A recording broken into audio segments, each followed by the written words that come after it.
từ phiệp khổ bầm phật cứ bên trong sân kiếm Campuchia Thái ở bán chập bầm phật nâng cà phêប្រជាជន civil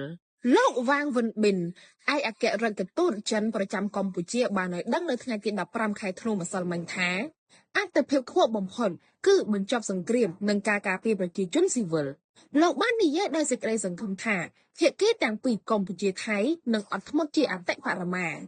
ចាត់គ្រប់វិធានការដើម្បីឈានទៅដល់ការបញ្ឈប់បទឈប់បាញ់ឲ្យបានកាន់តែឆាប់បំផុតដើម្បីការកសាងសន្តិភាពនិងស្ថិរភាពនៅតាមព្រំដែន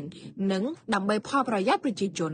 បើតាមឯកអគ្គរដ្ឋទូតនៅភ្នំពេញប្រទេសចិនគឺនឹងបន្តធ្វើអ្វីៗគ្រប់យ៉ាងតាមដែលយើងអាចធ្វើទៅបានដើម្បីការលើកកម្ពស់ការសន្ទនាឈានទៅដល់ការកសាងសន្តិភាព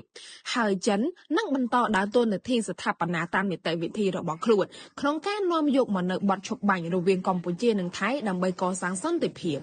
ការចេញសារអំពាវនាវរបស់លោកវាងវិនប៊ិនធ្វើឡើងក្រោយអ្នកនាំពាក្យក្រសួងការបរទេសចិនបានចេញសេចក្តីថ្លែងការណ៍ជំរុញឲ្យថៃនិងកម្ពុជាបញ្ឈប់ការបាញ់គ្នាជាបន្ទាន់ដើម្បីជៀសវាងសង្គ្រាមរីករាលដាលកាន់តែធំដោយចិនសន្យាថានឹងចូលរួមសម្របសម្រួលដើម្បីនាំយកមកនូវសន្តិភាពមកវិញតាមរយៈប្រតិបត្តិការនេះមហាអំណាចចិនសង្ឃឹមថាកម្ពុជាថៃបញ្ឈប់ការប្រយុទ្ធគ្នានិងបន្ថយភាពតានតឹងឲ្យបានឆាប់បំផុតអ្នកនាំពាក្យក្រសួងការបរទេសចិន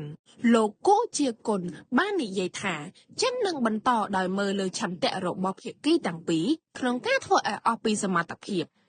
ដើម្បីជំរុញការចរចាសន្តិភាពនិងដើរតួនាទីស្ថាបនាតាមរបៀបរបស់យើងដើម្បីនាំយកមកនៅបទឈប់បាញ់និងការស្ដារសន្តិភាពរវាងប្រទេសទាំងពីរឡើងវិញ